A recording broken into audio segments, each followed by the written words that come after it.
Good evening, everyone, and welcome to EmpowerU. I'm Betty Overstreet, the Executive Director. Dan said to me one day, Betty, it's not fair that you get to watch all the classes at home in your pajamas. So since he made me feel guilty, I decided to go out tonight and go down and sit on the river and let you all see what a beautiful view it is down here.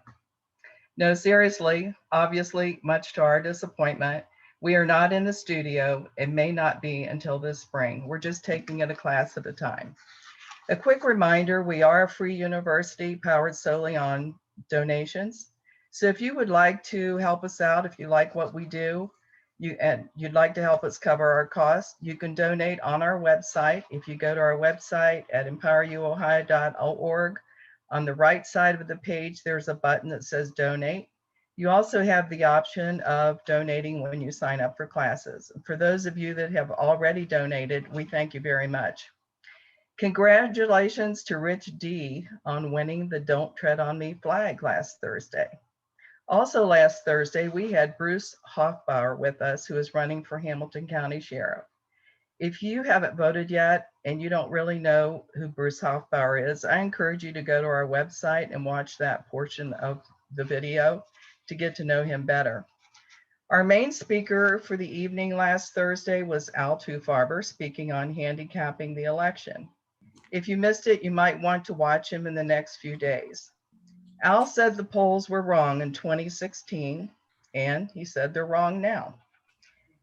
He said at that point in time, he said they were wrong. You should start seeing the polls changing this week. He also predicted that Trump would win. And by the way, I listened to Rush Limbaugh today, and he predicted also that Trump would win, but he would win big. Our giveaway for tonight's class is Ben Shapiro's book. I don't have it here to show you, but Dan will show it to you later. That's How to Destroy America in 3 Easy Steps, which is the topic of tonight's class. If you would like a chance to win this book, just go to the Q&A button at the bottom of your screen and type in your email address. If you don't see that button, you probably need to move your cursor for it to pop up. Also, if at any time this evening you have a question, go to the same Q&A button and type it in. We'll do our best to answer all questions. There will be no class this Thursday. Of course, the election is next Tuesday, so our next class is next Thursday on November 5th. Mike Mercer will be here to talk about digital addiction and how it is a massive societal problem. It affects our kids' academic performance, social connectedness, mental health, etc. All of us probably think we know someone that digital addiction affects, but do we recognize if we ourselves may have a little addiction?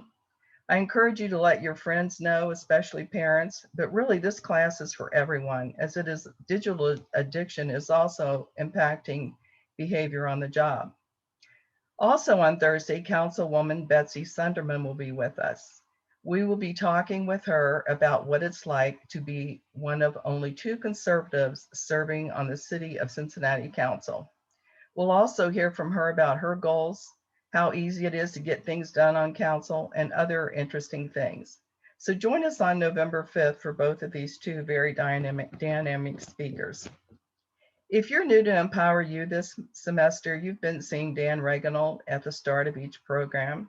And maybe you're wondering, besides the moderator, who is he? Well, Dan is the founder and CEO of Frame USA, located in Springdale. He is also the founder of EmpowerU, and his business is the home of the EmpowerU studio. Dan became active in government in 2003 when he became involved fighting eminent domain.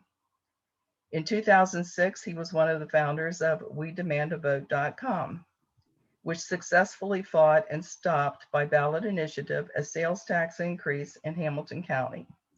We Demand also stopped red light cameras in Hamilton County.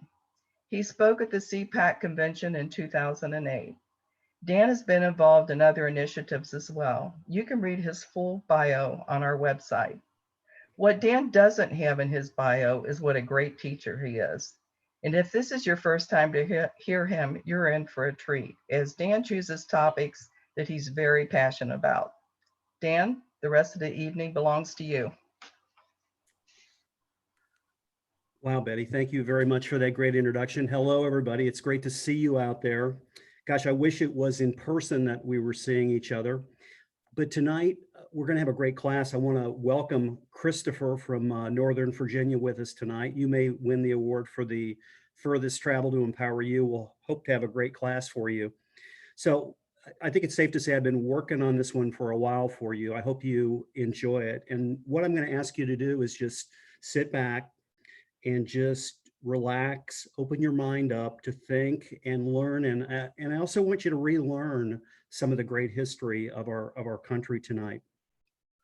We're going to move fast. If you miss something or you think you missed something, if you're a multitasker, you can go to empoweruohio.org. My slide deck is up there, so you can kind of go back over the slide you missed, or you can always do that tomorrow. And let's get into it. Are you ready? Let's go. Let me just try to do my little screen share here, and we will get started. And also, as we get into things tonight, if you have a question that you want to ask, just use the question and answer button. And Jay is going to be breaking in every now and then and asking me questions about things that you might want to ask me about. So once again, welcome to Empower You, and we're going to get started. So tonight's class is called How to Destroy America in 3 Easy Steps. Here's the picture of Ben Shapiro's great book. And who's Ben Shapiro, for those of you who don't know? So Ben Shapiro is the editor-in-chief of the Daily Wire and a best-selling author. He's the host of the Ben Shapiro Show, one of the top 5 podcasts in the United States. His podcasts are great for COVID stuff. If you're into the data on that, I really recommend what he does. He also he's one of these people who's very principled. His whole company was in California. He just picked up. He just couldn't really stand the corrosive atmosphere there. He moved his business and his family and all his employees to Tennessee. He's a graduate of Harvard Law School. Let's not hold that against him. And he's a frequent speaker at campuses college-wide. So we got a few rules tonight.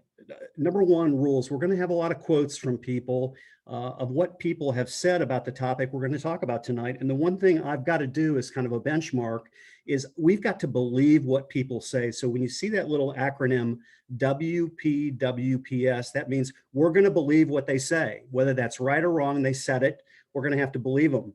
Questions. If you've got a question, go to the Q&A button down at the bottom of the screen. Depending on time, we'll try to get to them, and producer Jay is going to be breaking in and talking to me. We're going to move fast, so let's get going. So the thesis tonight, and you've seen it mentioned, will America be transformed in the next 10 years? That's the question at the end of tonight. If we have time, I'm going to ask you to answer for me. We'll start out, we're going to talk about what Shapiro talks about as the Unionist versus the Disintegrationists. And I think the point for that will be clear. So America now, the question starts off as why do we as people of the United States, why do we get married in the first place? Why are we together all these years as a country? You know, our philosophy of staying together argues that what unites Americans is far stronger than what separates us. A separation, in fact, would be very painful and would kill us both. Is it possible for us all to get along?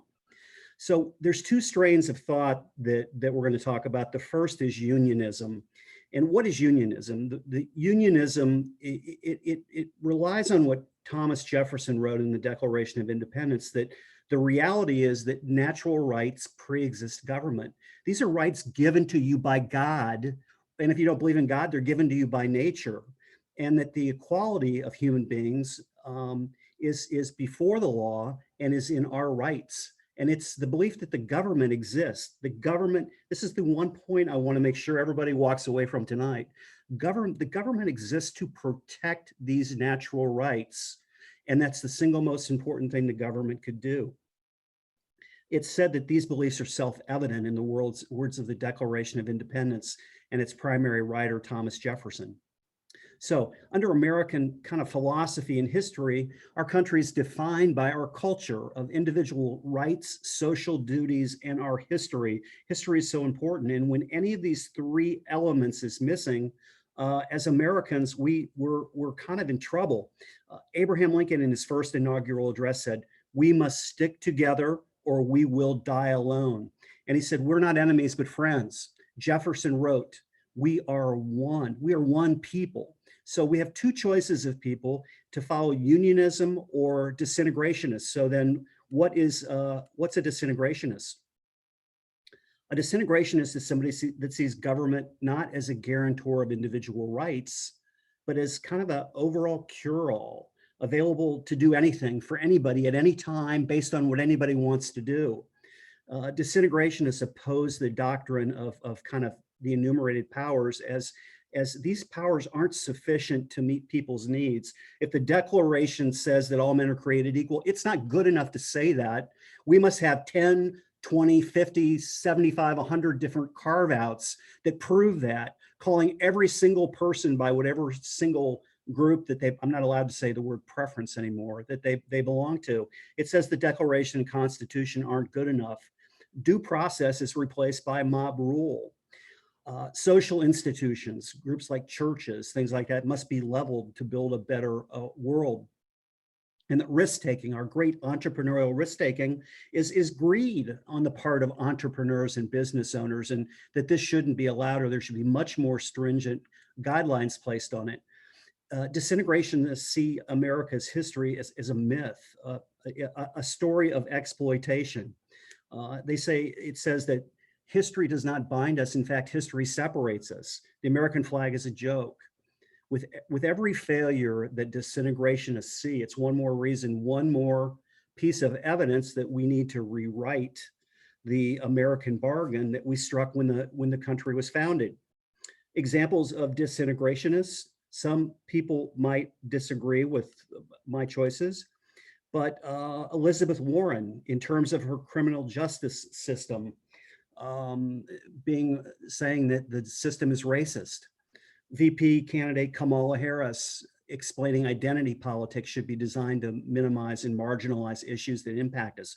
Beto O'Rourke saying this is a country that has been defined by foundational, systematic, endemic racism since the very founding of the country.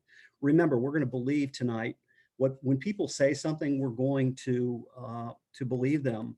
So what's the end game for these disintegrationists? The end game is that virtually everything you do in your life is going to be involved with politics. You can't watch football. You can't pick up a celebrity magazine. This, by chance, let me see. This is my wife's favorite celebrity magazine, Us Weekly.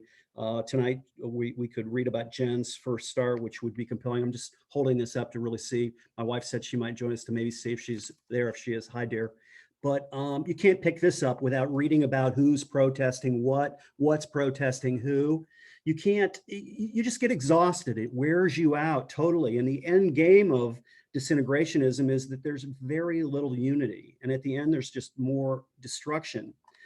There's no new world that's going to be built. There's no new national unity, because in the end, we're just going to be a group of little tribes that appear in different places like Portland, in Seattle, that kind of have their own interests that don't belong to any big interest as a whole.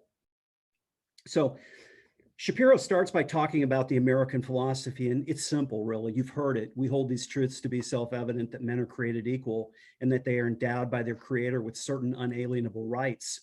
Let's take you back. Let's go back to 1776, the Declaration of Independence. 13 American colonies were severed their political connections with Great Britain. And the Declaration, in my mind, it's much more important than the Constitution. It's really the glue that should hold us all together. It says people have unalienable natural rights: life, liberty, the pursuit of happiness. The First Amendment, which was put in very shortly after the Constitution in 1791, is almost another set of rights that are almost unalienable. And those talk about the right to free free speech, the right to religion, the right to free press, the right to assemble, the right to petition the government, but it said all men are created equal. What more could you need? And it said that individuals have a civic right to defend these rights that were given by God, by nature. The founders believed in natural rights, that these rights sprang from human beings, that the rights, they came from a higher source. And really they're the essence. If you're a Bible reading person or a church person, the rights really are the presupposition of Judeo-Christian thinking. Thomas Paine, who wrote Common Sense, a book we gave away a couple classes ago, said these were his words that got the ball rolling. He was someone everyone followed. He said, all men are equal, they're independent. John Adams then elaborated, he said, all men are born free and equal and have certain natural essential rights. Thomas Jefferson, we had this great class from him earlier this year it just woke me up, it jarred me. He said, these rights come from nature and God. We're given these rights, you've all got them, and they include, more importantly than anything, the freedom of your mind to think and reason, and the strength that we as people could govern ourselves, that we could actually do this. We have to talk about slavery and the American Negro as part of our discussion. The question so many people have asked, was the American Negro included in the Declaration of Independence? Because the Declaration was written when slavery was all over the United States. We'll talk about that a little later, but just to put that in perspective, Booker T. Washington, an American educator and orator, said, Black Americans claim their membership in the American Creed so that in all the future, no one will dare question our right to be included. This is a quote I want you to remember. It just was incredible that Lincoln, when he debated Douglas, the famous Lincoln-Douglas debate in 1857, if there was any question about, in Lincoln's mind, whether slaves were included under the all men are created equal part of the Declaration, Lincoln said at that debate, he said, this they said, and he was talking about the Declaration and the all men are created equal, this they said and this they meant. He said they meant to declare the right so that the enforcement of it might not, slavery might not happen immediately in 1776, and it didn't, but it would happen as soon as circumstances should permit. I need you to understand what it would be like to change something in the United States right now. As dominant as slavery was, it would be like saying, well, I don't even have a good example, but there won't be any more cars, or there won't be any something so huge that involved people. It would be almost impossible to stop without a major uprising, and that uprising, of course, was the Civil War. But John Locke, he was one of the most influential political philosophers of the period. He said, freedom, not virtue, is the goal of the government. Virtue is the goal of individual man, and virtue, you can't have that if you don't have freedom. He said, government, you know, it is, government, when government takes these rights away, they put themselves into a state of war with the people. And he was the first person that came up with the phrase, don't tread on me, that you see yellow flags everywhere, all over. The founders recognized that we must only give government powers enough to do what we would not mind doing if the government was controlled by somebody who we disagreed with, because a government that has gone wrong is a threat to freedom, virtue, and liberty. And that's what the founders believed about slavery. Many of the founders had slaves. The founders knew that slavery would be settled eventually. They wrote about it, they spoke about it. The unwillingness of the American founders to protect the rights of slaves sowed the seeds of the Civil War. Frederick Douglass, a friend of mine, Nick Knoll, I thought I had it here, has written a great book on Frederick Douglass, who was an incredible Black patriot. In many of his speeches, he talked about the rights of the Declaration of Independence and the Constitution to justify his calls for the liberation of slaves. Lincoln agreed. Lincoln would carry out the task to get rid of slavery, not based on the power of the majority, but based on the notion that government is instituted to protect the rights of man, these rights that were God given to us, that came by nature. The Constitution was passed 11 years after the Declaration of Independence. To remind you, the Constitution was kind of the rules that go along with the Declaration. So it said to the government, you can coin money, you can watch commerce, you can declare war, there will be 3 branches of government. It talked about federalism, anything not made by the states by the federal government goes to the states. The Constitution was designed in the belief that local government is the hub that functions best. James Madison said the powers delegated by the proposed Constitution to the federal government are few and defined. You've got these God-given rights. You don't need much else other than a government to protect them. So the conclusion, American philosophy rests on the belief that human beings are real, discernible, have unalienable rights. But what it doesn't mean is that every person has an equal capacity or quality, or that their life result will be the same. There's no way somebody's life result from Cincinnati will be the same as somebody's life result someplace else. And it says that government's job is to protect these rights, but not overwrite them in the name of greater good. It's not the job of the government to rework mankind, but it's to protect to protect mankind's nature and to mitigate conflicts between rights, but not to nitpick in every segment of every part of the world and try to make things all somehow magically equal for everyone. There's going to be certain people that, whether they're more intelligent, whether they're more analytical, whether they're more whatever, are going to be different. And there's nothing that can be done about that. Ben says the fight to save America is first and foremost a fight to save unionism. So we'll talk about disintegrating what's happening to the American philosophy. Equality of rights is inopposite, since human beings are not created equal in any real respect. So in the disintegrationist worldview, human beings, they're not created equal in any real respect. And reducing this equality to mere equality of rights would leave those worse off in a state of subservience. So we must aim for inequality before the law. And by doing that, we can achieve equality of everything else, because we might be smart enough to do that. In the example of Barack Obama in his second inaugural speech, he talked about the importance of the equality of outcome. He said, we seek equality as a fact and equality as a right. Imagine how hard that could be.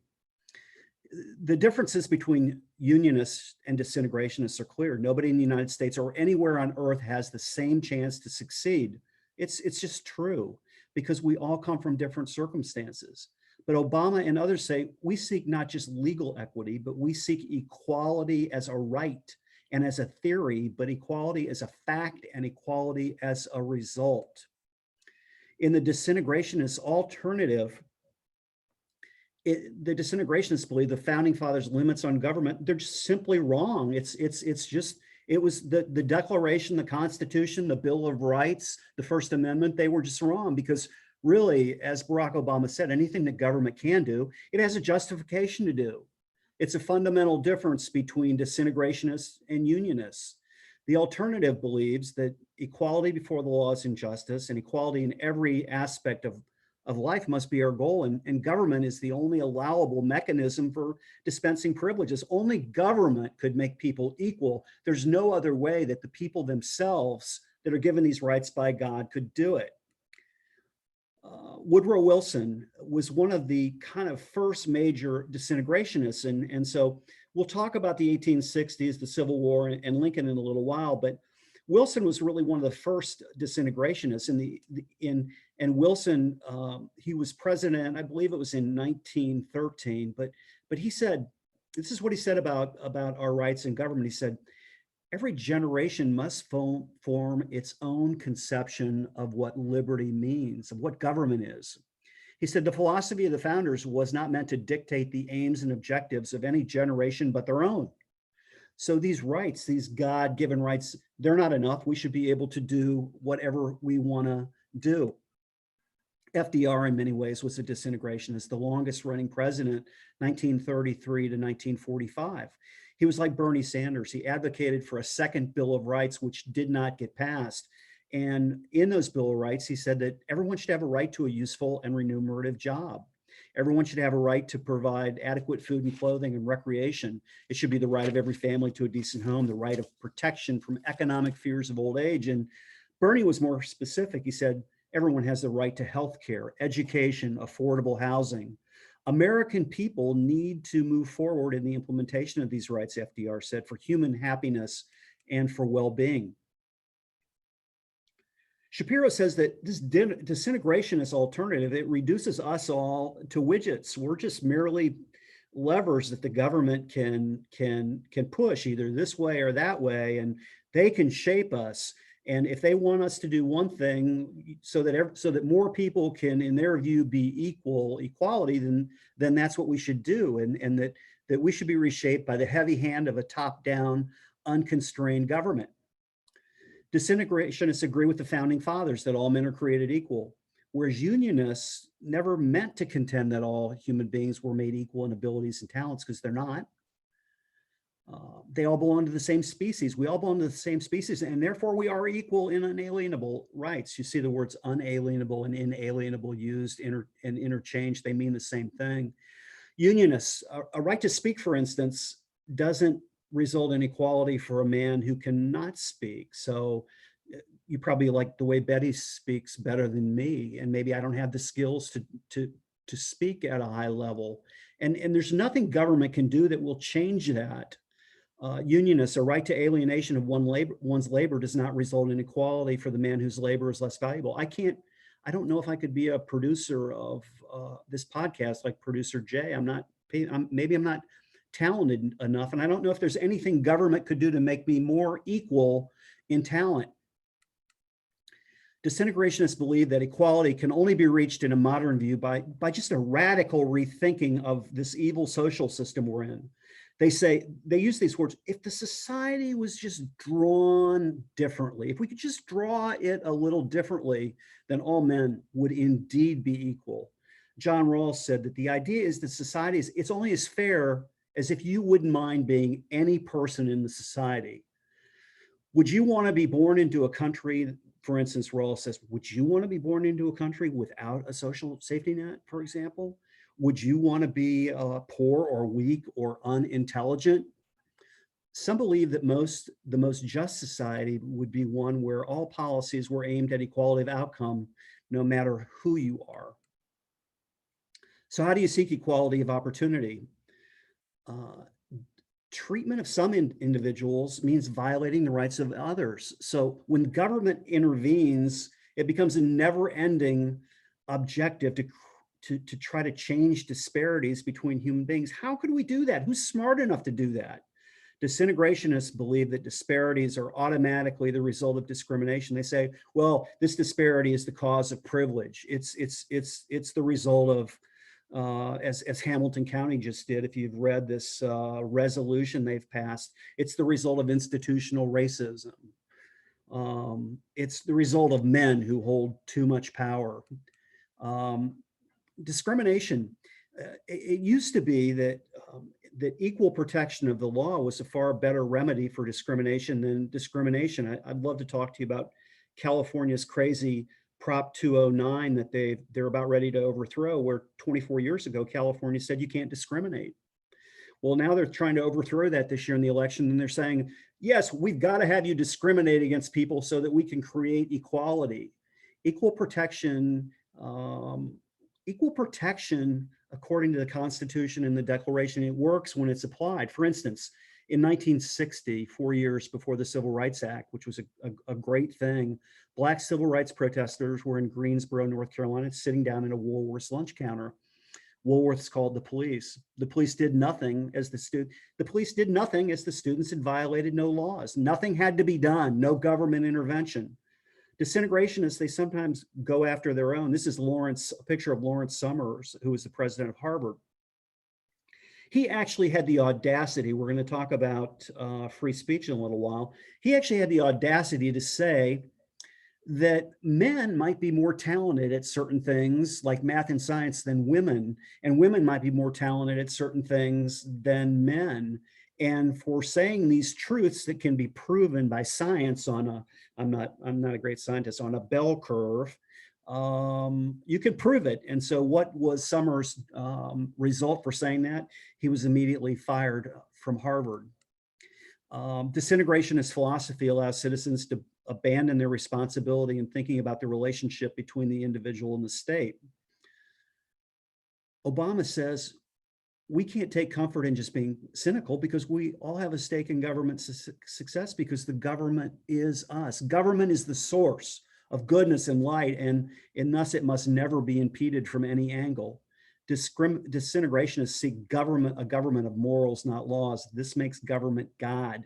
The disintegrationist's best friend, the elastic clause of the US Constitution, Section 8, Clause 1, the government can do anything to improve the general welfare of the United States.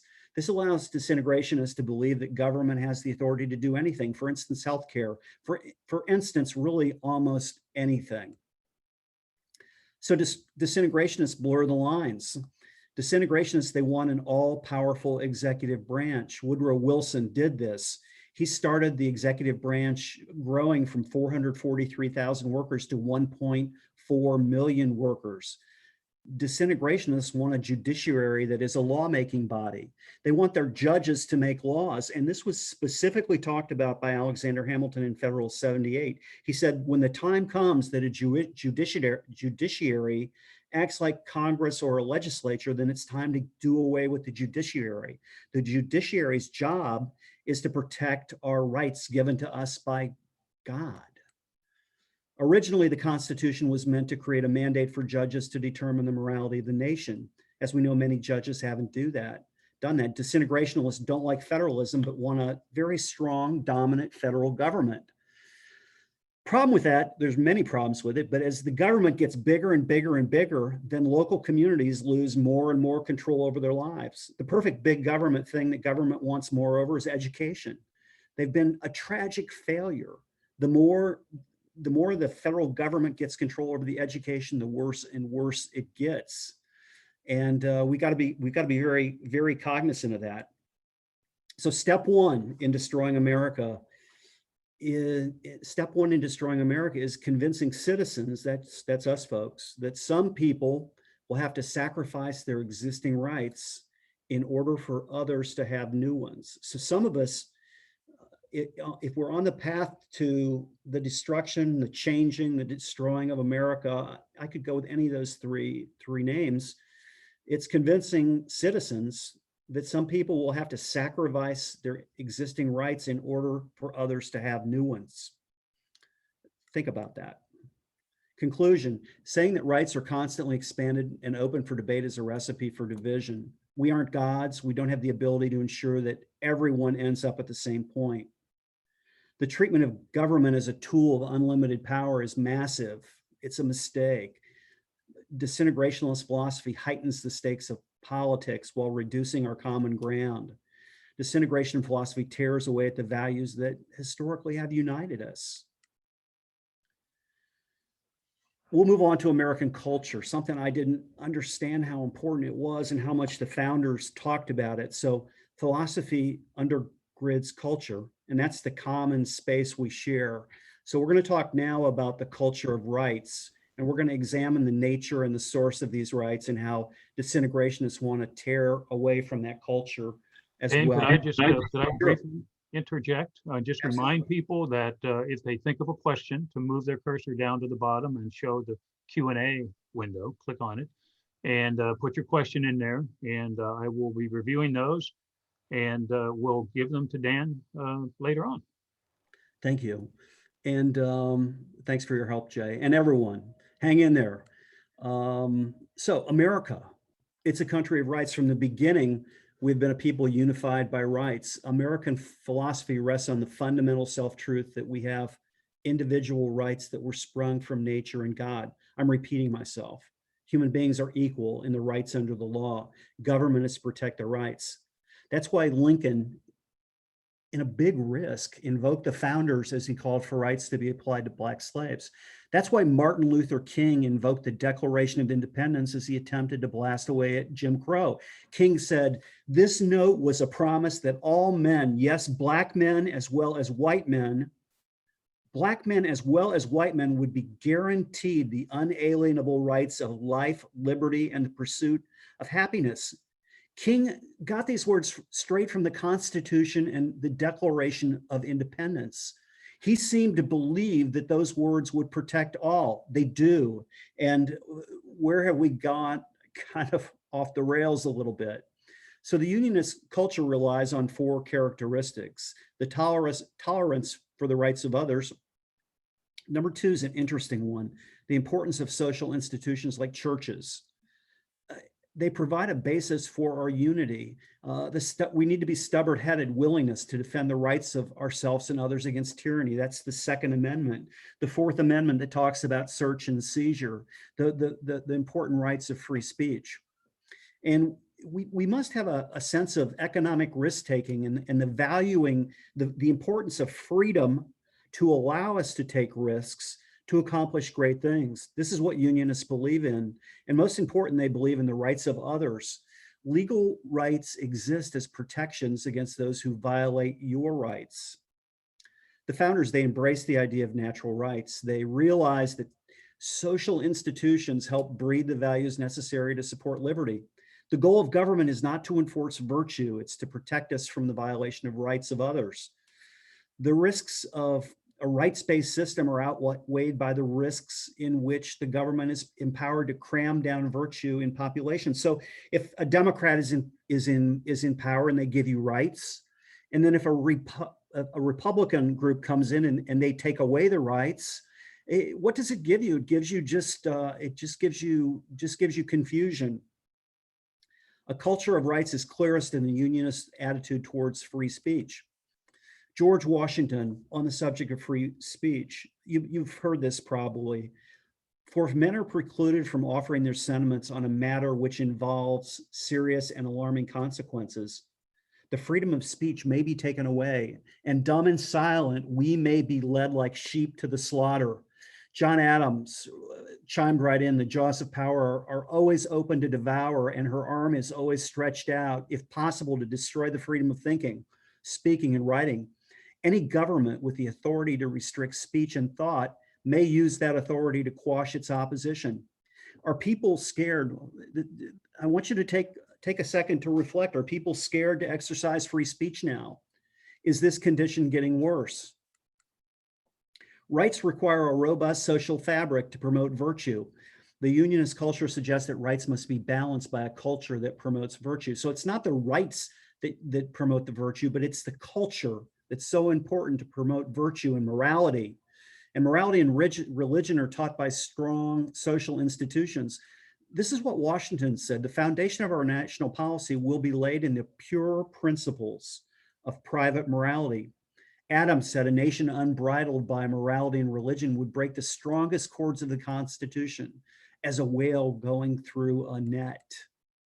I don't know how to, I've always wondered how to say his name, a political science and historian said, I want you to concentrate on this. Social fabric, churches, hospitals, prisons, schools, civic life, and the duty to one another is to be provided by social institutions. Government was designed to protect individuals' rights. Rights without duty to one another devolve into tyranny. In order to protect the social fabric, founders instituted a guarantee of religious freedom. Is this what's going on in New York and California today? Tocqueville's description of America as far more religious than Europe has remained true for centuries. Rights require a willingness to defend them. The founders placed a great stock in the militia as a check against our big government. Jefferson said, no free man shall be disbarred from the use of arms. George Mason, to disarm the people is the best and most effectual way to enslave them. Thomas Paine, arms like laws discourage and keep the invader and plunderer in awe. Many of you who know me believe in, I talk about checks and balances. The founders put the Second Amendment into the Constitution as a check against a government out of control. America's gun culture was designed to allow as many law-abiding Americans to bear arms in defense as possible. And what about this whole spirit of entrepreneurial risk-taking? You don't think about that when you talk about the founders, but John Locke said human beings have to feel the necessity to control their environment. This is the root of property rights. Madison said, Madison, our fourth president, the rights of property arise from the faculties of man. Risk-taking relies on property rights and the rights to one's own labor. It was discussed everywhere by the founders, the importance of risk-taking. The precondition of economic prosperity is the property rights, not government cram-downs. Tocqueville, again, the inhabitant of the United States learns from birth that they must rely on themselves. Americans are constantly inventing, constantly creating. Boldness of enterprise is the foremost cause of America's rapid progress and strength. When we talk about the 1900s, you'll see that. You'll see exactly what's happened. An example, this is a great, I think, example of what happens when people are free to be entrepreneurs, to take risks. The contrast between North and South Korea. These countries are divided by an artificial political barrier. The population is identical ethnically. 6 decades of planning by North Korea have resulted in a GDP of $1,214 per North Korean citizen, whereas South Korea on the same time, their GDP is $30,000 per citizen. At the same time, North Koreans are 3 inches shorter than their counterparts in the South, thanks to food shortages. North Koreans live, they trail the South by more than a decade. 97% of South Korean roads are paved. 8% of North Koreans' roads are paved. This is an example what it looks like when you have a government that doesn't allow its citizens to take risks. This is North and South Korea, and this is what North Korea looks like at night. It may look like a little bit like California, sorry. A second inflection point. What if we're creating a system of government that teaches people, the inhabitant of the United States learns from birth that they must rely and can only rely on the government? What happens if we start teaching our people that? And my kind of same question to you is, are we on the way there? Conclusion. Our culture of rights surround us in our conversation. It unites us. The unionist culture brings us together and protects us against the invasion of the rights of all. The culture of rights recognizes that we must respect the rights of others. We must be willing to jump to the defense of our own rights. Whereas opposed to the unionist culture, we've also got the disintegrationist culture, where our rights are under attack from a disintegrationist culture that sees individual rights as a challenge to power and that treats government as the only institution really worth protecting. Ben Franklin, a great comment on our liberty. Trading our liberty for temporary security is a devil's bargain. Imagine how many rights are being proposed that we kind of turn over to people, and what Ben Franklin would say about that. Franklin helped draft the Declaration of Independence and the US Constitution. He was not a president of the United States.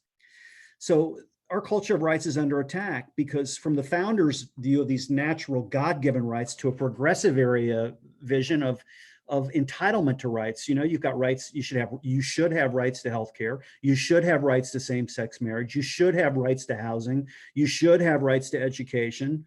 Citizens, they protest for rights, they chant for rights, and disintegrationists understand once you redefine rights to mean anything you want, others will start to lose the protection of the God-given rights that we were given. But it sure sounds good to go for those rights, doesn't it? And we're losing some of our we are losing our free speech culture. Amendment number 1 of the Bill of Rights to the US Constitution. We're losing our ability to speak freely. How many of you have not put signs up in your front yard this year? Our careers, our livelihoods, our social groups are being destroyed overnight.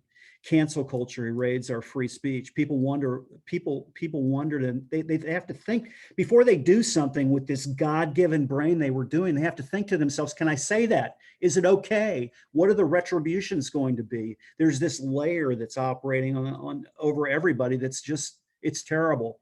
Too many Americans want less speech instead of more.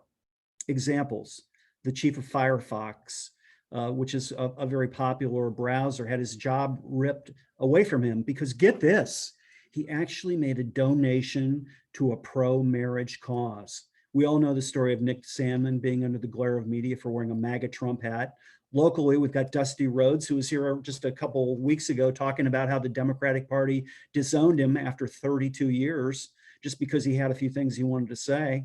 We had Kevin Williamson of The Atlantic being fired when news of his views on abortion became known. And yes, yes, yes, we have Mazie Hirono, Senator Mazie Hirono, and Webster Dictionary just coincidentally coming out at the exact same time to tell us that we are not allowed to use the word preference in the English language any longer. Oh, really? What timing? Is this free speech blast? Is it really a problem? Yeah, it is. In Great Britain, progressive researcher Maya Forstater, a tax expert for the Center for Global Development, was fired after she committed an offensive and exclusionary language when she said, now this is just, I'm just forecasting for you right now. I want you to read what's happening here. We talked about Jordan Peterson in one of our classes, the exact same thing with him. She made a statement, men cannot change into women. She believed it. She was sued under the 2020 Equality Act, stating her verbiage was protected philosophical belief. The judge told her, ma'am, that belief is not worthy of respect in a democratic society. This is where we're going if we don't take an about face. This is a mind blower. Really, this is about millennials. 59% of millennials, those between the ages of 18 and 34, said that the First Amendment should be updated to curtail hate speech and to reflect the cultural norms of today. And what that means is if somebody says something that's not popular, that the First Amendment, we should be able to tell them that they just can't say that. Is that the legacy of our founding fathers? Have we failed? Have we tanked this bad? At home, we're on the fast track towards European-style regulation. It's here in New York. Businesses can be fined $125,000 for not using preferred pronouns of transgender people. I could tell you a story about that, but I'd probably get sued. The Equal Opportunity Commission has stated that it's illegal under federal law to call employees by non-preferred pronouns. Sometimes it's hard even understanding what you're supposed to call someone. Time Magazine, Richard Stengel says, the First Amendment, this First Amendment of ours, it was just engineered for a simpler era. So let's change it. Let's bring it up to date. I think this is just an important quote, the most important one, I think, from Ben, although much of what I'm going over, he walked me through, and I've had some thoughts on this of my own, but we as people, we've got to be eager to counter free speech with free speech. If we don't speak out, nobody will. It's us, okay? That's why we're doing this class tonight. I want you to think that through. When it comes to free speech, I hate to tell you, things are moving a lot faster than we think. And I've got to tell you, in the wrong direction.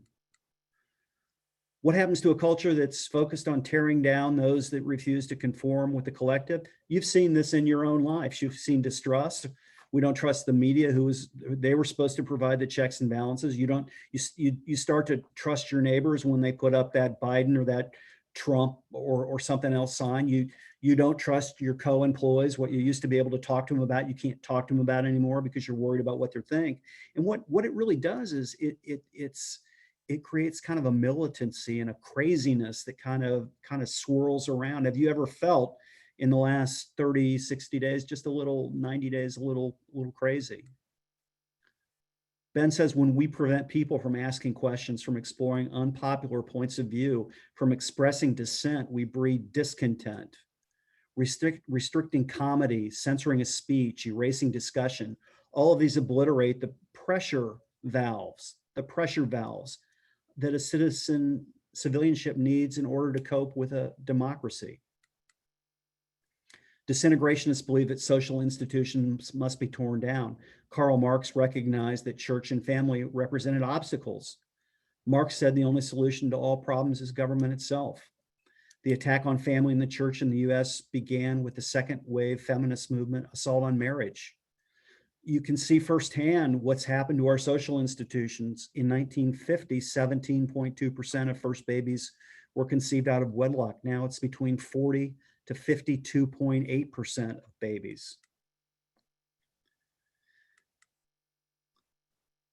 Democratic candidates, some of them suggest that religious Americans are bigots wearing crosses. I have to believe what these people say. I don't know. I can't put this any other way. Cory Booker of New Jersey says religious people use their faith as justification for discrimination. Hear that, hear those words. Booker went on to say, as president, I cannot allow such religious behavior.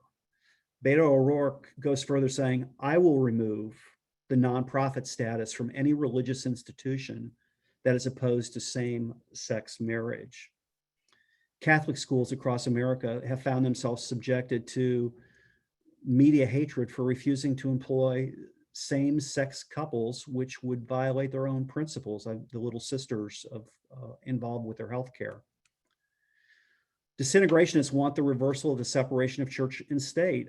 I've got to take these words. Hillary Clinton says, advancement of the full participation of women requires religious beliefs and structural biases. They've got to be changed. Barack Obama says, religion, it's an artifact of the past. It's something to be tossed away. The founders talked about the importance of these institutions, the destruction of religion and family. It leaves a big hole in the social fabric of our country. We begin to not be able to associate with one another. Remember what the founders discussed, why the social fabric was so important. Watch this quick clip. First Amendment, religious rights to practice our religion in any way we want. The Jewish community saying Governor Cuomo is singling them out because of comments alongside slides like this. We have had religious gatherings that have been circulated on social media. So you have situations where the protests can go on, but religious service of Jews and other organizations can't. And a breakdown of religion is a breakdown of the fabric of America. Ben Shapiro says, when the institutions that brought us together collapse, there is little left to unify us. Disintegrationists also believe that gun rights are a threat. Beto O'Rourke says, hell yes, I'm going to take away your AR-15. In 2018, Supreme Court Justice John Paul Stevens advocated for the repeal of the Second Amendment. In 1991, Chief Justice Warren Burger said, if I was writing the Bill of Rights now, there wouldn't be a Second Amendment. And we've all heard the NRA has blood on our hands. And disintegrationists want to quash the spirit of adventure and freedom. They say the economy is rigged by the wealthy. True justice can only be obtained when economic freedom is overthrown. FDR social programs can only be obtained by chaining up the market or overthrowing it. Economic and freedom of capitalism, it's exploitation. You've heard those words recently. Marx says profit is surplus value. Yeah, we've got to get the profit out. We've got to get the profit out of the healthcare system. The profit is probably what's going to make the healthcare system successful or not successful. The disintegrationists say we've got to rid the economy of freedom, to hear from things like we need to have a wealth tax, wealth disparity, unequal distribution of assets, increased minimum wage. We need to impose these on people because we could never do it by ourselves. Even mainstreamers like Marco Rubio, who I guess you would identify as a conservative, say, hey, listen, the free market has failed us because it doesn't provide dignified work or serve the broader national interest. We need an economic reordering. Every interference in a market represents a trade-off, but the winner is always government. Government, how often has it been great? A culture of economic freedom is being replaced by a culture of economic expectation, of economic dependence. Our culture's like a marriage, it'll succeed only when the partners respect another. But in the disintegrationist culture, if it wins, the result will not be a new culture, but it'll be like a divorce that can't and won't get along. And it's already happening. So step one in Ben Shapiro's book of Destroying America is convincing citizens like us that some people will have to sacrifice their rights in order for others to have new ones. Like, for instance, you know, those 59% of millennials. Well, it's just, you guys just kind of sacrifice part of your freedom of speech And, you know, some people will have to do that to make other ones better. Step two in destroying America is undermining our culture, undermining these social fabrics that de Tocqueville talked about in favor of a culture of protection by the government. Don't worry, the government will take care of you. You don't need these social institutions which create the unity that binds us as a country.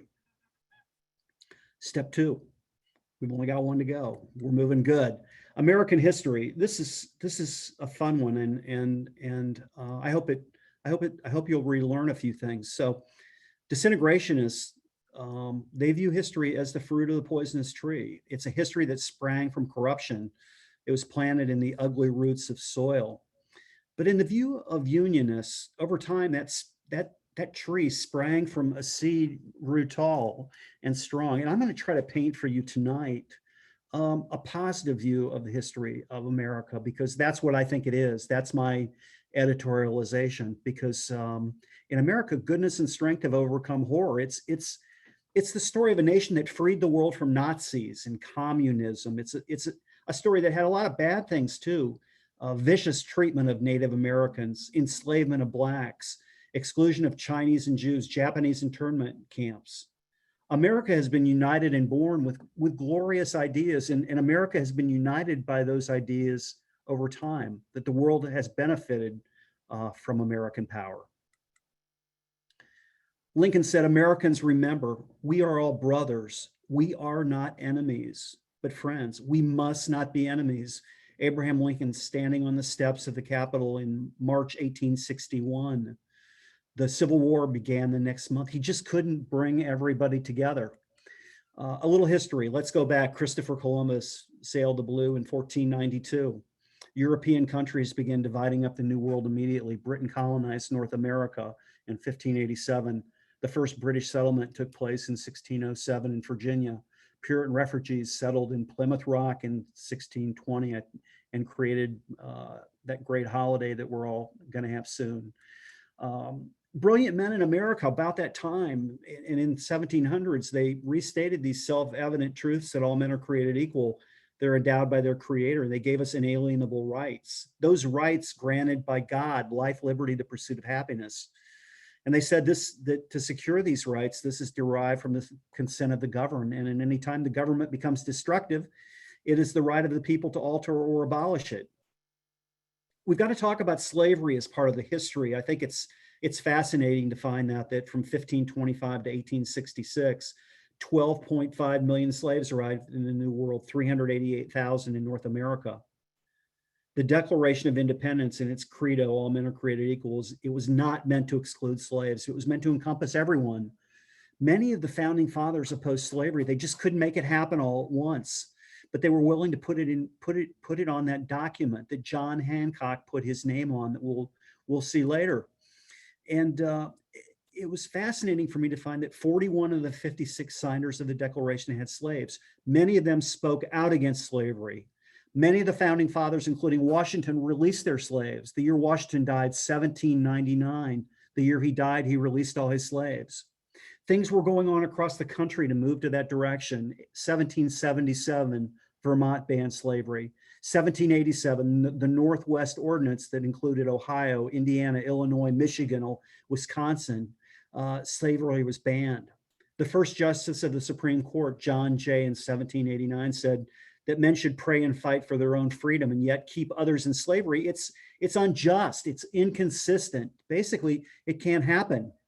But something happened to slavery. It could have ended in 1800, because in 1781, there were 575,000 slaves. But in 1794, you're going to remember this from your history class, which isn't being taught anymore probably, the cotton gin was invented by Eli Whitney. And this made the production of cotton super profitable for these growing entrepreneurs across the country that were willing to take risks. And it caused these farm owners to bring in more slaves, so that by 1801, there were 900,000 slaves. Just 29 years later, 2 million slaves in the United States.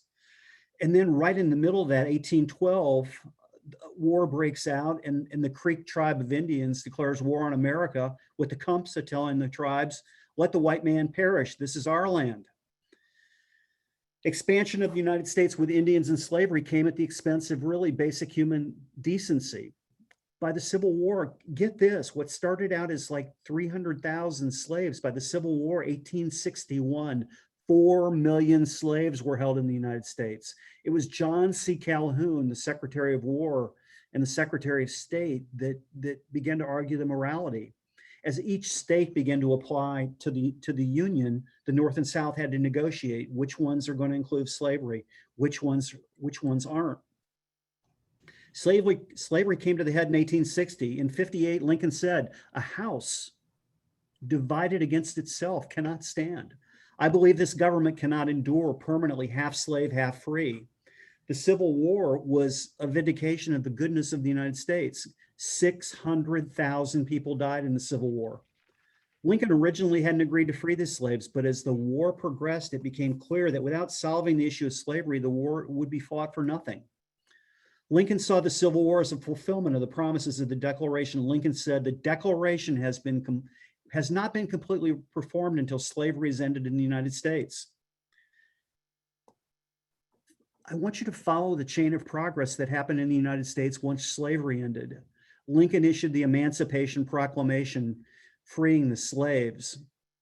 It was the 13th Amendment. 2 months after that, he was assassinated. In 1866, more progress. The House of Representatives passed the 14th Amendment, which granted citizenship to the slaves. The 15th Amendment came after that, guaranteeing Black Americans the right to vote. Slavery ended.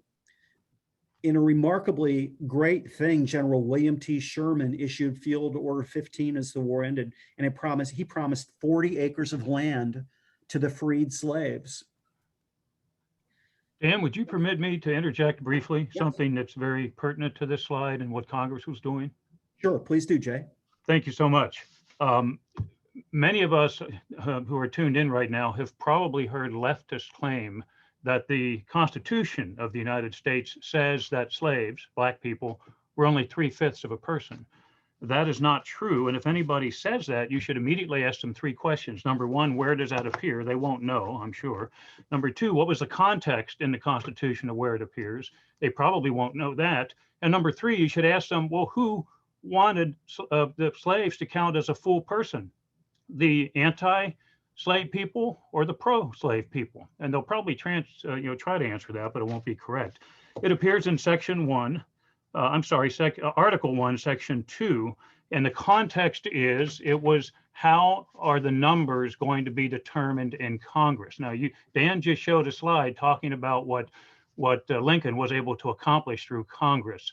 So the Constitution does not say that Blacks are only 3/5 of a person. It was an argument because they couldn't solve the issue, and the Union would not have come together unless there was a compromise. The 3/5 was a compromise. The people who wanted the slaves to count as a full person, even though they weren't free, were the slave owners, because the purpose and the context was how many people will there be in that state, and that would determine how many members of Congress they had. And if the slaves counted as a full person, the South would have been able to overwhelm Congress with people who believed in slavery. So that the compromise was designed by the founders. Not zero, not a full person. They gave a little bit. They said 3/5, hoping that that would set in motion what ultimately did happen, and that people would realize that slavery had to end. Thanks for adding that, Jay. And just look at the progress that the country made after slavery and how fast it happened. This is a record of progress. By 1914, America's per capita was greater than Great Britain's. America was responsible for 1/3 of all manufacturing. Our population was 40 million. America had a great business climate. It was the most incredible entrepreneurship story. By the turn of the century, we were a global force. By 1909, Teddy Roosevelt, a Republican, interesting, started to talk about some more progressive things like the square deal, saying there had to be effective national restraint upon unfair money-getting powerful men. And under Teddy Roosevelt, Congress ran through the 16th Amendment, legalizing the federal income tax. He added the Pure Food and Drug Act, the Sherman Antitrust Act. Roosevelt's philosophy was clear: government should have no limits. He was followed by a progressivist, Woodrow Wilson, who felt the same way about government. Wilson opened the Labor Department. He used World War I to remake the American workplace, doing some good things. But get this, in 1932, Herbert Hoover raised the income tax rate from 24 to 48%. We went from no tax rate to 48% in just a couple decades. It began with the years of then we began with the years of FDR, which massively increased the size and scope of government and helped convince Democrats that class warfare might work. But America kept on progressing. America's economy was booming. Blacks fought for economic independence. This is an amazing statistic. From 1940 to 1960, Black poverty fell 40%, from 87% to 47%. At the same time, the Civil Rights Act of 1964 outlawed discrimination, both in the public sector and public accommodations. In my mind, my simpleton mind, what the Declaration tells us, combined with the Civil Rights Act of 1964, are about all the laws anybody should need for anything. Combine that with the Voting Rights Act of 1965, which guaranteed federal enforcement of the right to vote, and you had just had a remarkable era of progress. Things started to go to a halt with the Great Society program, and by 1970, progress in improving Black poverty, it really came to a halt and kept that way for a while. In the 1990s and 2000s, Bill Clinton came, pledged the era of big government. Clinton and Newt Gingrich were able to balance the budget, but America became a global policeman, wars. Things crashed in 2008, 2009, and Barack Obama arrived. His vision of America, similar to FDR, LBJ, Woodrow Wilson: new entitlements, new spending, identity politics. Conclusion. So I want you to draw your own vision on the history of America, what happened, the good, the bad, the history. It's not a wholly good story nor a wholly bad story, but it shows a record of improvement. There's so many big things that have happened in our country, including what happened last night, where you had a Black Supreme Court justice swearing in a white woman Supreme Court judge. Amazing. A majority country that once enslaved Black Americans and repressed women now regularly elects Black Americans and women to high office. A country that's liberated billions across the globe and has done it in the name of liberty. A country like the United States lets tens of millions of Americans seek their own American dream. A country that is founded in the wilderness becomes the engine of growth that powers the whole world. America is a great story in human history, founded on great stories, founded by great founders. In some areas we've struggled. We have struggled in some areas. We can't deny, but we can't deny the world's better off. Ben Shapiro says, it's hard to disagree with him. America's history, it's far more light than dark. What do you think? What do you think about America's history now that we've kind of re-gone through it for you?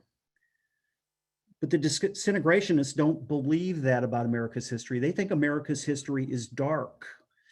And they think that they want to rework American history to make us a country divided by race and class. How could this happen? Disintegrationists claim that America was based on a power arrangement, not a fundamental principle. It's a corrupt, a ruse, a sham.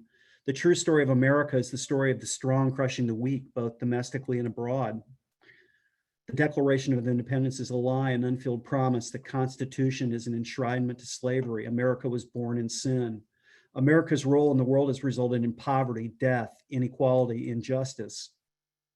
The Disintegrationist view, I think this is from Ben, I should probably have put his name on it. If history can never be put behind us, if history is a bleeding artery, then the only answer is amputation. Do we need to amputate?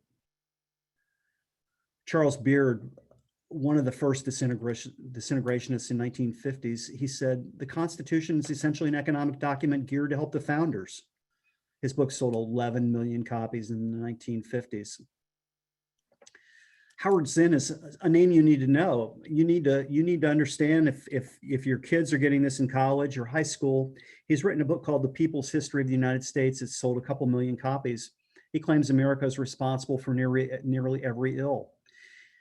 His goal is to rewrite history in the name of people. He says there is no national interest.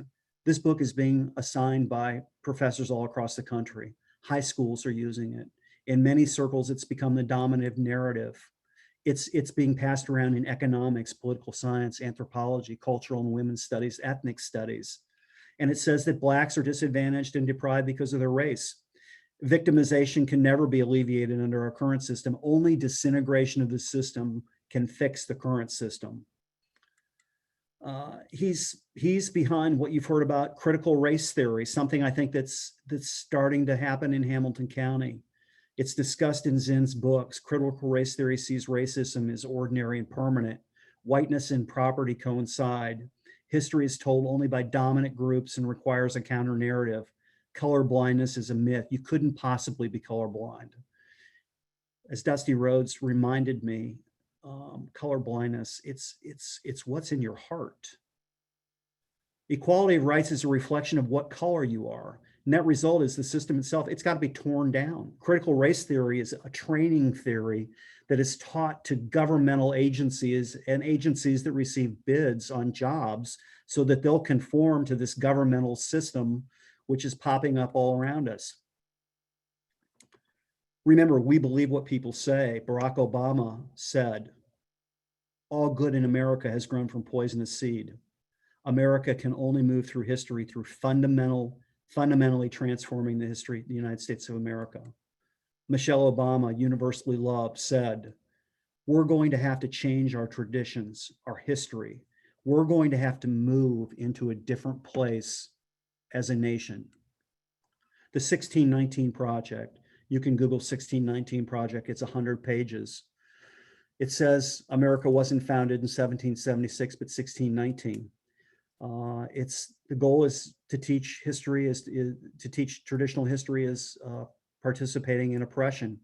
It says traditional history must be discarded in favor of different approaches to history. History grew out of slavery, out of anti-Black racism grew. Nearly everything that has made America exceptional came from this racism. The goal here is to suggest that America's values, this is hard to imagine. America's values are inherently white supremacist and tyrannical rather than rooted in liberty. Slavery is at the center.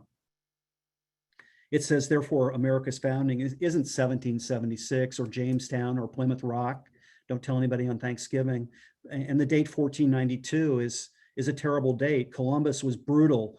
He sought to enslave peaceful natives. Everything in the United States was perfect before Columbus arrived. He terrorized everyone and ruined the beautiful country that was developing without him. And according to Zinn, America was born in sin, and it's irredeemable. This is what's being taught in colleges and high schools. Disintegration history says America was founded in evil, born in sin. America is irredeemable, divided. It can never escape its past. America has been on net terrible for citizens. So instead of it being a story of progress, disintegrationist history says America on net has been terrible. America's founding can be found in the treatment of natives, century-long barbarous slavery, industrial exploitation, and corruption by certain industrial and financial barons. Diane Ravitch, an education historian, says America's history has absorbed into political social science. All we're talking about in terms of history is race, is a rise of class-based, race-based history theory, and it's being taught to the kids. That's all they're learning. You've learned probably more than what your kids have learned in the whole year. If hopefully they've learned something with the system of education we've got with COVID-19. Many college campuses, all they really address is racial, ethnic, gender, sexual orientation. People talk about Trayvon Martin in the same breath they talk about slavery.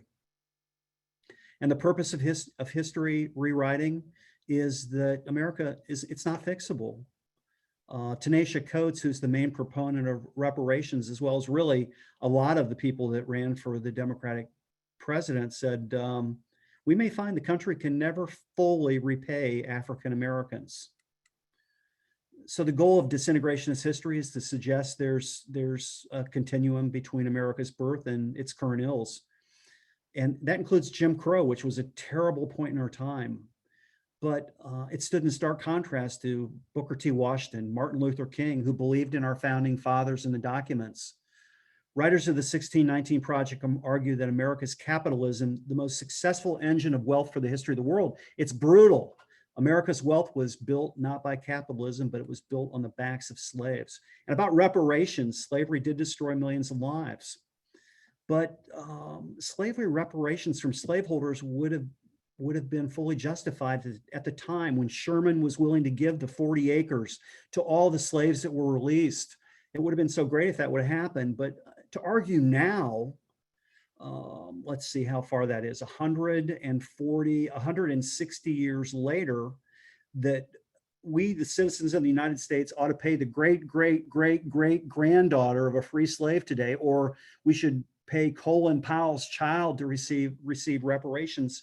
It's just a big line to cross. It's hard. It's hard to connect the dots. Even who would get that? If you look at the income gap between races and things, I mean, you've got Asians are out earning whites by a wide margin. You've got Hispanic Americans' incomes are growing.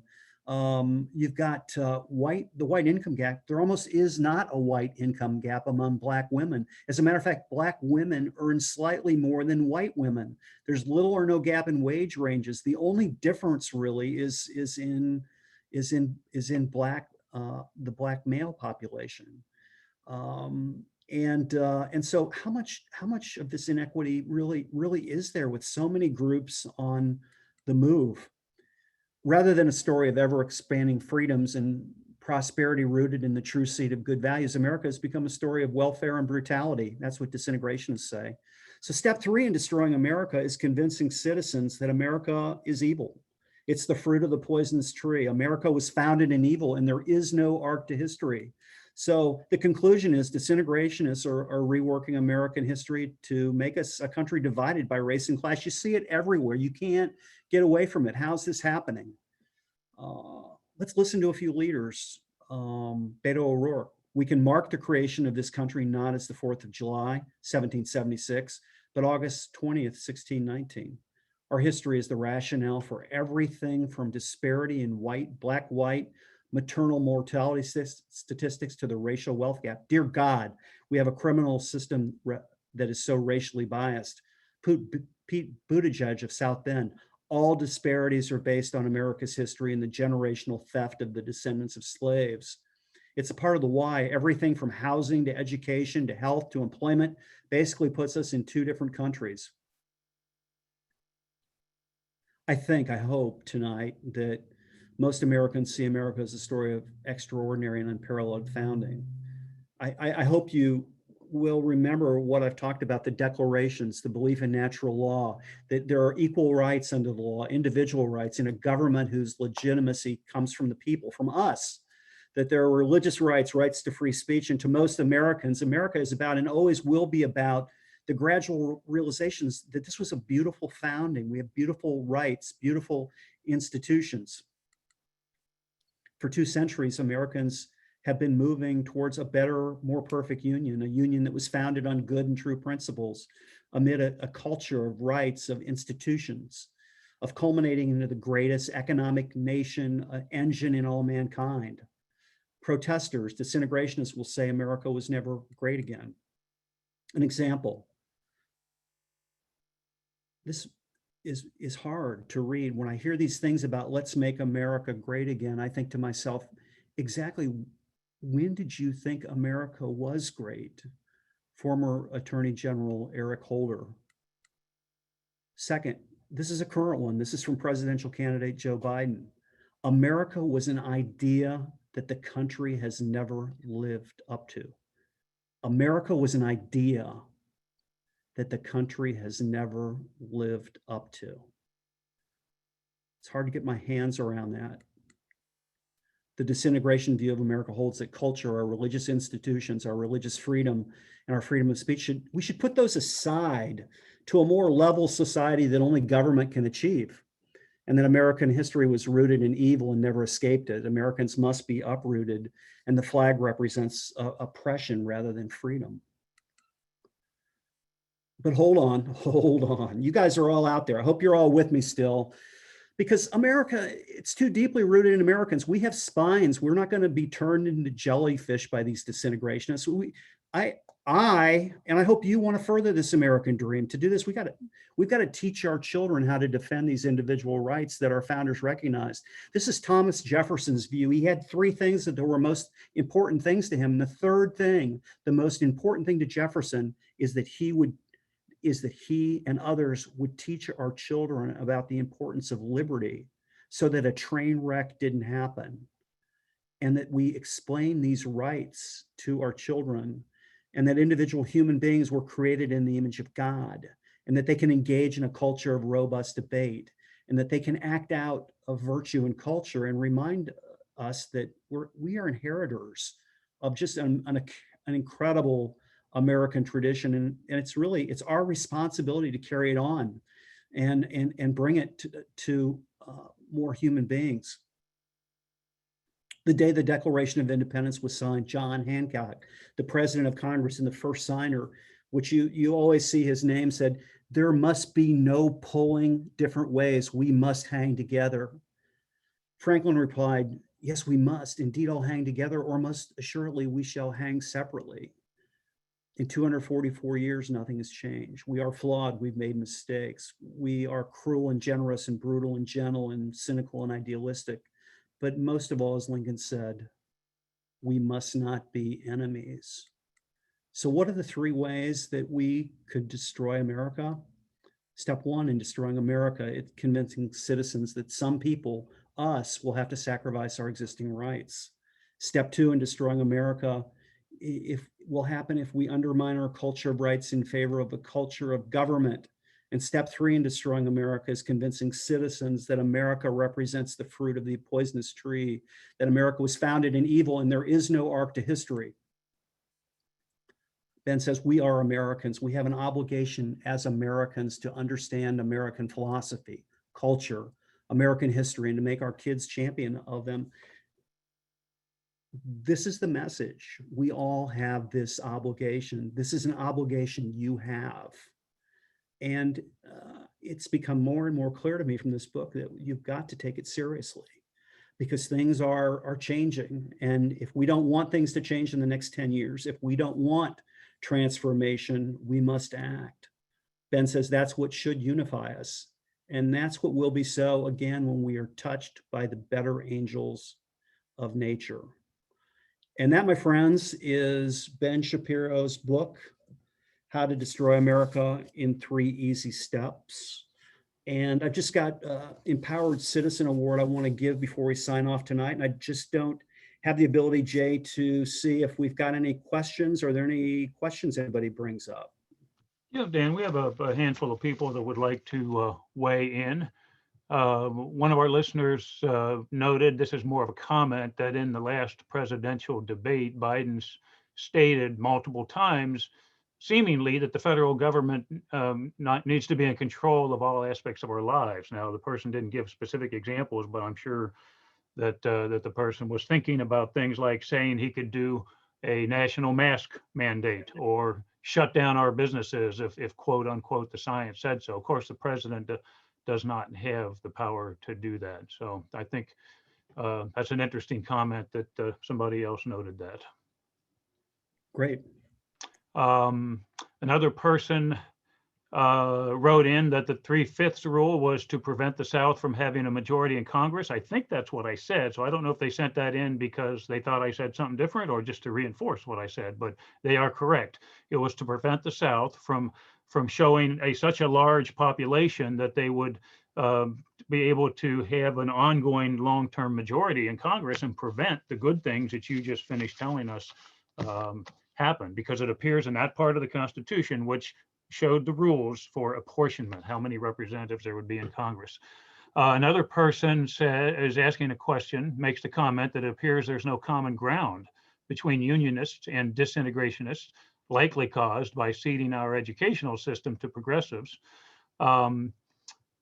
He's noting that the left really does not accept any of the underlying premises of the Unionists, and they don't have a desire for common ground. And he's wondering if we're headed towards another civil war, and specifically asking, do you think there's any kind of a strategy in the works to address and reconcile this gap in our political philosophy? I think the thing that the most important thing that I think lays on me is that if we don't somehow change what's going on at the level with our kids and start to help them understand the beauty of the founding of our country, that it'll be really, really hard to bring groups together, because you're right, it's almost at that point now of a serious disagreement. And it's almost made me come to the point of thinking that we have to start some initiative, some educational system to do just that. I don't know exactly how it would be. I'd love to hear other people's thoughts, but yeah, it's worrisome. We're at a bad point now. And I think that's why even Ben was lost at saying, well, what should unify us? And we will be so again soon when we're touched by better angels of nature. And maybe, I hope that's not what it takes. Anything else, Jay?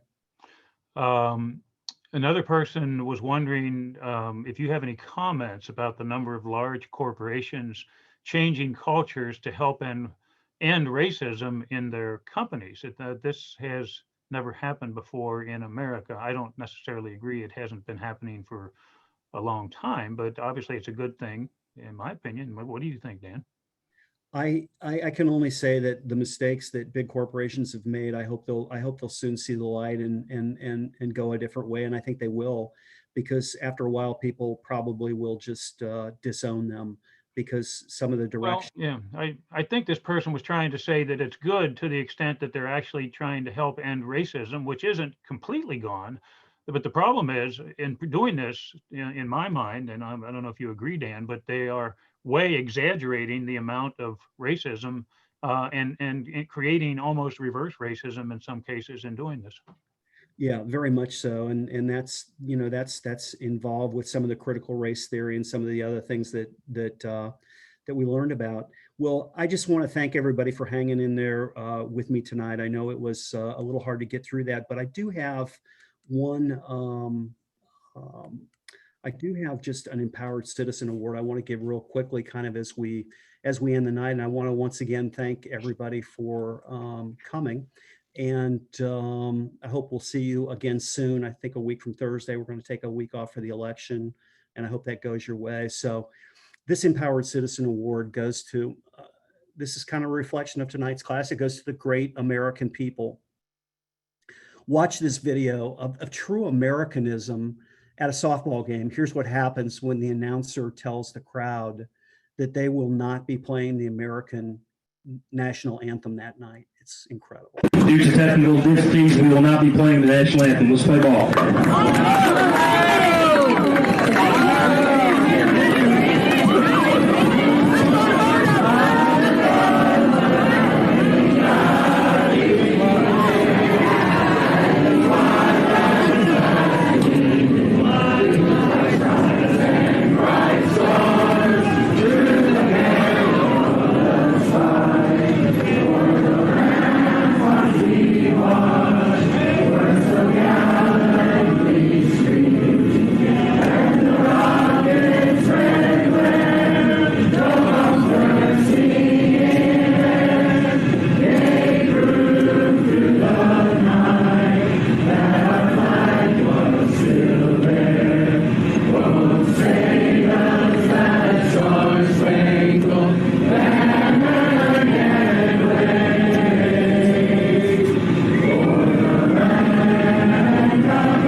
Long live America.